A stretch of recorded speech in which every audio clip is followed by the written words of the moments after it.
Okay. Okay. Okay, my dear Virgo. First 15 days of November 2023, mga my dear, first 15 days. This is from November 1 hanggang November 15, 2023, general reading. So mga my dear Virgo, ang gagawin natin ngayon ay general reading, so hindi po ito 100% na magre-resonate para sa ating lahat. So please, lower your expectation pagdating po sa mga general reading. Kumusta ka, my dear Virgo? I hope that you are well, you are doing fine. Nasa mabuti kang kalagayan as of this moment, away from harm, di ba? So, my dear, yun lang. Yun lang, di ba? Wini-wish ko lang, my dear, na nasa magandang kalagayan ka. And, ano ba ba?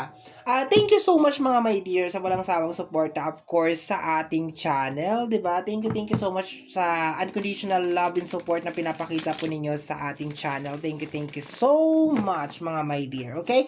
Last 3 shuffle tayo, mga my dear. Last 3 shuffle. Okay, last 3 shuffle, mga my dear. Tingnan natin kung ano mga eksenang kaganapan at kung ano-ano pa na maaari mong makasalubong sa yung first 15 days of November, my dear Virgo. Last shuffle. Okay, cut na natin into 3. Okay, my dear. First card, my dear, is the Six of Sword. Okay? So, mahirap na desisyon, my dear. No? Parang ano to, yung nakukuha ko sa kanyang energy is more on parang urong-sulong. Gagawin ko, hindi. Gagawin ko, hindi. Magmo-move on ako, hindi. Pupuntahan ko to, hindi. Gagawin ko to. Urong-sulong yung nakukuha kong energy dito, my dear. Pero based on the aura ng card, sa energy ng card, parang sinasabi dito, kailangan mo na talagang mag-move forward. Kailangan mo nang gawin kung ano yung bagay na yan na gusto mong gawin. Kung ano man yan. Pero so far, ang energy na una ko nasagap dito, my dear, is yung urong-sulong na energy. Tingnan natin, my dear, kung bakit ganon ang nakuha ko na energy. Ano yan? Next card is the Justice card. Ay, maniningil ka na? Di ba? Pag lumalabas kasi ang Justice card, parang kukunin mo yung mga bagay na para sa'yo. Okay? Parang maniningil ka dito, my dear. Maraming pwedeng singilin. Maniningil ng utang, maniningil ng... Ang daming pwedeng singilin, okay? Manghingi ng hustisya, di ba, my dear? Posibleng magpa-file ka ng case, 'di ba? Mga ganun kasi mostly pag lumalabas ang justice card, ano 'yan, mga legal matter, 'yan ang unang lumalabas diyan. Okay? Kukunin mo, my dear, ang respeto, 'di ba? Hinihingi mo ang respeto, respetuhin mo ko. Pero parang nag-uurong-sulong ka, my dear. Parang nagdadalawang isip ka, my dear, kung gagawin mo tong bagay na to. But sabi ko nga sa'yo kanina, my dear, it's about time na gawin mo tong bagay na to. Posible din, my dear, na mga basic na energy lang. Ano ba yung mga basic na energy? Magsasalita na ba ako? Iko-correct ko na ba tong tao na to? Susupalpalin ko na ba tong tao na to? Yung parang ganon na energy. Pero, bago mo siya gawin, kahit nasabihin natin na sinasabi na my dear ng first 15 days of November na okay lang, go, deserve yan ng tao na yan, deserve niya yan. Ikaw mismo parang meron kang pag-aalinlangan, my dear, nagdadalawang isip ka. Okay, tingnan natin, my dear, kung bakit. We have here the 8 of Sword. Okay, meron kang 8 of Sword, ibig sabihin trap card, okay? So, posible sa inyo, my dear, posible, my dear, marami sa inyo ang nandito sa ganitong sitwasyon. Posibleng napapaikutan kayo o napapaligiran kayo, my dear, ng mga toxic energy. Nasa isang lugar ka, my dear, na posibleng tinitiis mo lang yung mga bagay na nangyayari. Naka-blindfold ka dito, my dear. So, posibleng nagbubulag-bulagan ka, nagbibingi-bingihan ka sa mga nakikita mo at naririnig mo. Posibleng for the longest period of time, posibleng 6 months or 8 months to. So, January, February, March, April, May, June, July, August, 'di ba? Posibleng may mga eksena na nangyayari diyan, June and August, no? Posible. At ang may atraso sa iyo, my dear Virgo, is kasi lahat to sword, energy ng Libra, energy ng Gemini, and energy ng Aquarius. Pero hindi ko kino-close, my dear, yung ibang zodiac sign. Ito lang yung nandito sa lamesa ngayon, kaya sila lang yung nabanggit ko. Okay? But so far, parang ano to, posibleng maging ano to, medium to, alam mo yon, medium to the highest level. Posibleng maging medium hanggang maging high. Ang medium nito, my dear, is posibleng gusto mong magsalita, gusto mong i-correct, gusto mong i-express yung nararamdaman mo, gusto mo nang sabihin na mali yung nakikita mo. Kasi based dito sa Eight of Swords, nagbubulag-bulagan ka, nagbibingi-bingihan ka. Meron ka nakikita mga mali na ginagawa ng mga tao, pero ayaw mo magsalita kasi posibleng mas iniintindi mo pa sila kaysa sa'yo, okay? But so far, sinasabi nga, my dear, ng energy ng first 15 days of November na parang go. Deserve nila yan. Deserve nilang marinig. Kung magdadaldal ka, magbububunga ka, deserve nila yan. And at the same time, meron din sila mga lesson na makukuha para hindi na rin nila gawin sa iba. Parang gano'n na nakukuha ko dito na energy. But so far, to make the reading short, naniningil ka. Okay, maniningil ka, my dear. Maniningil ka sa first 15 days of November. Next card is the Strength card.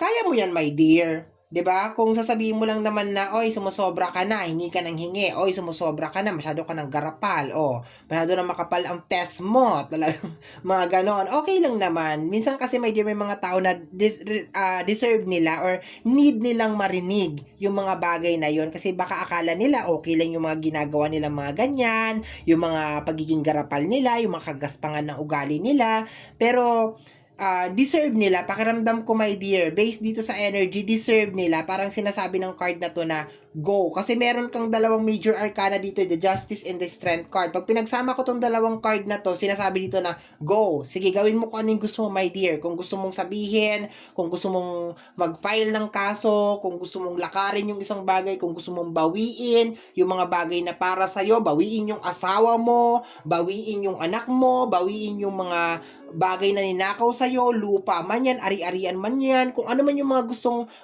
mong bawiin. Kung ninakaw, my dear, yung peace mo, ninakaw yung energy mo, kung sa usapin ng spiritual, may mga ganun kasi, my dear, kakamusahin ka lang, oy, kamusta na Mars, ganito. Pag alis nung tao na yun, drain na drain ka, my dear. May ganun sa usapin ng spiritual. Sa amin, may ganun. Kausap lang namin, nakaka-drain ng energy. Baka ganun ang ginagawa sa'yo. So, sabi ko nga sa'yo, my dear, dalawang energy, posibleng basic na energy lang, di ba? Yung magsasalita ka lang, my dear, sasabihin mo lang talaga yung point mo, sasabihin mo lang, my dear, yung mga nararamdaman mo, posibleng yung mas mababa pa, yung may kinalaman sa usapin ng spiritual, binabawi mo lang, my dear, lahat ng energy, lahat ng mga kinuha sa'yo na energy, binabawi mo lang, kasi sa'yo naman talaga yun, di ba? Or else, yung mga mas matataas na energy na, yung may kinalaman sa legal matter, yung maniningil ng utang, yung may kinalaman sa asawa, sa anak, sa mga lupain, yung mga ganyan, basta may dear, naniningil ka dito, binabawi mo yung mga bagay na para sa'yo. Okay? Yun ang nakukuha ko dito, my dear, na energy. Okay? Additional message tayo. Additional message ng Six of Swords. The Hangman. Related sa sitwasyon mo, my dear. So, nagkakaroon ka na dito ng awakening. Posibleng matagal mo nang tinitiis to, my dear. Matagal mo nang alam na meron mali. Matagal mo nang iniintindi. Matagal mo nang inuunawa. But so far, first 15 days of November, may go signal ka, my dear, galing sa ating buong may kapal na may likha ng langit at lupa or yung ating mga spirit guides. Okay? Meron kang go signal. Pero matagal na tong eksena na to, my dear. Lagi mo lang pinalalagpas. Lagi mo lang iniintindi. Lagi mo lang inuunawa. But, sabi pa nga nila, darating talaga ang araw ng paniningil. Okay? Darating talaga ang araw ng paniningil at ito na yung araw na yon. Okay? Justice card, additional message, we have here the Wheel of Fortune. The Wheel of the Wind. Ito na siya, my dear. Tumatayo yung balahibo ko, my dear. Pero binabawi mo na, my dear, lahat ng para sa'yo. Lahat ng ninakaw sa'yo, may kinalaman mo yan sa usapin ng spiritual, energy mo, asawa mo, anak mo, lupa mo, and we are back! Sorry mga my dear Virgo, actually tapos na yung reading, and nung i-check ko yung phone, patay na pala siya. Na low battery yung phone. So, tapos na yung reading mo, my dear. Pero, explain na lang natin yung mga hindi nakagip ng camera, my dear. So, dito ako natapos kanina sa Wheel of Fortune. Nung kinuha ko tong Wheel of Fortune, sinasabi ko kanina, my dear, na oras na ng paniningil, binabawi mo na yung mga dapat mong bawiin, related man sa energy mo, swerte mo, lahat binabawi mo na, my dear. Asawa mo, anak mo, lupa mo, pera, binabawi mo na, my dear. It's time ng pagbawi, my dear. Kasi Wheel of Fortune and Justice card yan. So, ibig sabihin, my dear, kukunin mo yung mga bagay na para sa'yo. Dahil sa pagkuha mo, my dear, ng mga bagay na para sa'yo, iikot ulit, my dear, sa tamang ritmo yung buhay mo. Iikot ulit, my dear, yung ruleta mo. Dito naman, my dear, yung mga hindi na nahagip ng camera, nahugot ko or nakuha ko, nabunot ko yung 2 of Cups na partner siya dito sa 8 of Swords. So, maganda tong 8 of, hindi maganda yung 8 of Swords. Hindi maganda yung 8 of Swords. Trap card yan eh. Maganda tong 2 of Cups, my dear, kasi this is more on connection and love, no? Kung ito lang, 2 of Cups lang, maganda yan kasi this is more on love, connection, nakakakilig tong card na to. But so far, my dear, ang partner niya kasi is 8 of Swords. So, kaya siguro, my dear, nandito ka sa 8 of Swords na to kasi sobrang nagtiwala ka, sobrang nagmahal ka, 'di ba? Ibinigay mo talaga lahat, inintindi mo, inunawa mo. Kaya siguro, my dear, nandito ka dito sa 8 of Swords na to, itong trap card na to, trap card na energy kasi sabi pa nga nila, too much love will kill you. So, itong mga tatamaan, my dear, ng paniningil mo is posibleng mga tao na close sa'yo, mga tao na minahal mo, mga tao na pinagkatiwalaan mo, sila yung mga matatamaan, my dear, ng paniningil kasi inabuso ka nila, 'di ba? Inabuso ka nila,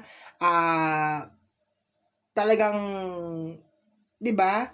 Kinuha nila lahat sa'yo, my dear. Sinira nila, my dear, yung tiwala mo. Yun siya. Yun ang gusto kong sabihin. Medyo nawawala ako. Kasi, daldal ako ng daldal, wala na pala. Pag ganun ko, ay, hindi niya na-record. So, chinek ko kung saan yung pinaka-last na na-record nandito sa Wheel of Fortune. Okay? So, ito yon.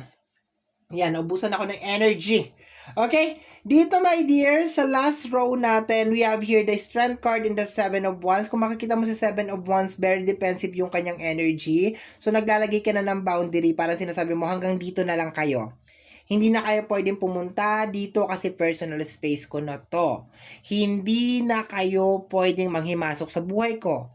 Hindi nyo na pwedeng gawin yan sa akin. Kung dati nauuto nyo ako, kung dati naloloko nyo ako, hindi na pwede yan. Okay? So, naglalagay ka, my dear, ng boundary. Dumarating talaga, my dear, sa panahon ng tao talaga natin to, sa buhay natin to. Minsan, maski ayaw natin, yung panahon na mismo, my dear, ang nagsasabi. Okay? Yung universe na mismo, yung ating buong may kapal na mismo ang nagsasabi na panahon na para kunin mo, my dear, yung mga bagay na para sa'yo. Lalo na, my dear, kung may kinalaman to sa usapin ng spiritual, yung mga energy, yung mga misfortune, yung mga bad luck, 'di ba? So, once na makuha mo to, my dear, aayos na ulit ang buhay mo. And kusa naman, my dear, mangyayari to eh. Tutulungan ka naman, my dear, ng universe. Tutulungan ka naman, my dear, ng buwan ng November. Bottom deck of the card, my dear, this is the two of Wands, okay? So, sa paglabas ng 2 of Wands, my dear, parang binibigay pa rin sa'yo, my dear, yung pagkapasya. Ibig sabihin, nasa mga kamay mo pa rin talaga, my dear. Kasi sabi ko nga sa'yo, my dear, dito sa card na to, parang may konting hesitation ka dito, my dear. No? Medyo parang sinasaalang-alang mo pa rin, my dear, yung mga tao na matatamaan nitong paniningil na ito. But, wala tayong magagawa, ganun talaga eh. Gumawa sila ng mga bagay na hindi maganda, so kailangan nilang harapin yung consequence, 'di ba? So kung ayaw natin ng mga consequence sa buhay, huwag tayong gumawa ng hindi maganda at huwag natin sirain yung tiwala na ipinagkakaloob sa atin ng tao, yung pagmamahal na pinagkakaloob sa atin ng tao. Kasi once na yung tao na yan ay magising, which is ikaw nga yun, my dear Virgo, imposible. Maski gaano ka kabait, my dear Virgo, maniningil at maniningil ka talaga, my dear. Okay? So, my dear Virgo, pasensya na. Hindi ko rin napansin, promise. Okay? So, my dear Virgo, yan ang reading mo para sa yung first 15 days of November 2023. Somehow, my dear, kung nagustuhan mo to, especially kung napadaan ka lang, don't forget to subscribe. Pag-click mo ang notification bell para ma-update ka sa aking mga upload. And free to like, free to share, free to comment sa lahat ng ating mga videos. Once again, my name is RJ, also known as Apo J. Maraming salamat po. And until next time. Bye-bye! Thank you, my dear!